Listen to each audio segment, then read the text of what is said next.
Hey, I'm Chris Thornton, and for my week 1 lesson on introduction to music production, had to look that up, sorry, I'd like to talk about audio basics. I think it's worthwhile starting with this, which is our ear and how the human ear works. I'm only going to go over this very briefly, but basically your sound waves come into the ear like this, and they hit this part, which is the tympanic membrane or eardrum. It causes these 3 bones. We've got the hammer, anvil and stirrup there.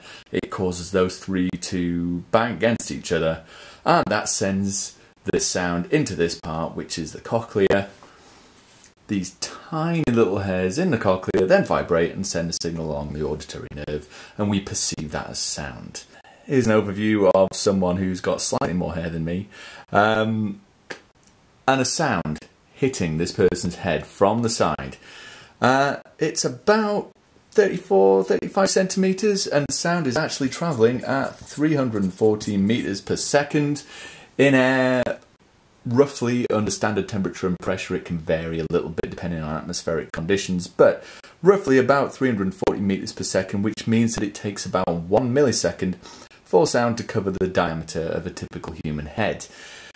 That means that if you've got a sound coming from over here at the right, you hear it about 1 millisecond earlier in your right ear than you do in your left ear. Doesn't seem like much, but we can perceive that. In actual fact, sound is rather more like this. We've got a series of pressure waves.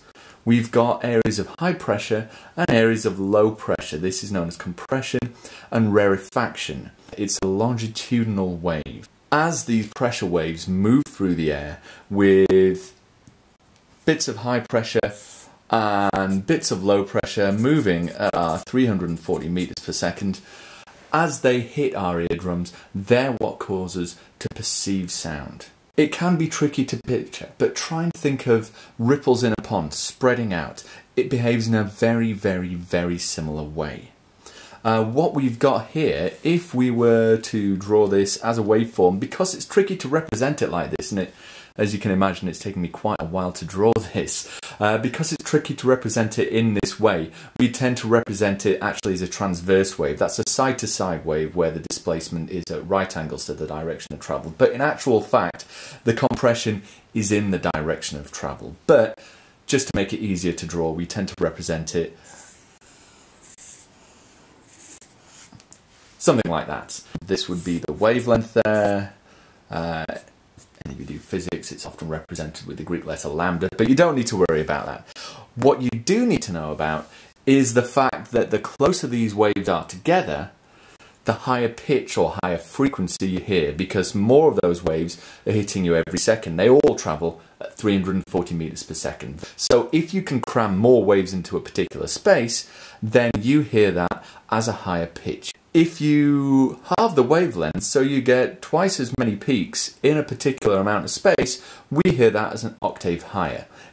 This rough wave that I've drawn there, that is kind of, you can think of that as being a sort of fundamental wave, and often the term fundamental is actually used. It kind of means the basic frequency of a note that something's playing. So you could play a note on a trumpet or a violin or an electric guitar, and you could play the same note. You could play a C and it would sound like the same note on every single one of them, but it would have a slightly different quality. It would be based on a fundamental note like this, but the actual shape of the waveform would be significantly different. So you may get on one instrument, you may get, let me just get this right, you may get a waveform which looks something like that. A really, really basic sine wave.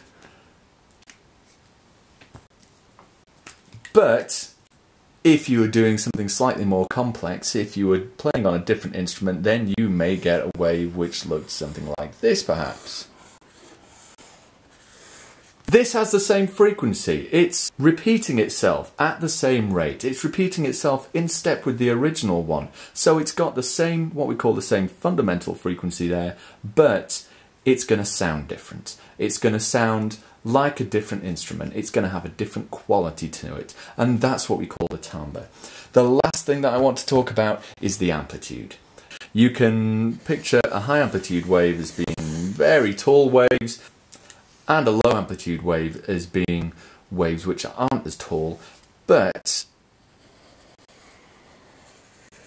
they can have the same frequency. So you can get a peak and a trough and a peak all lining up with each other, even though the purple wave there has much less energy than the wave that I've drawn in red.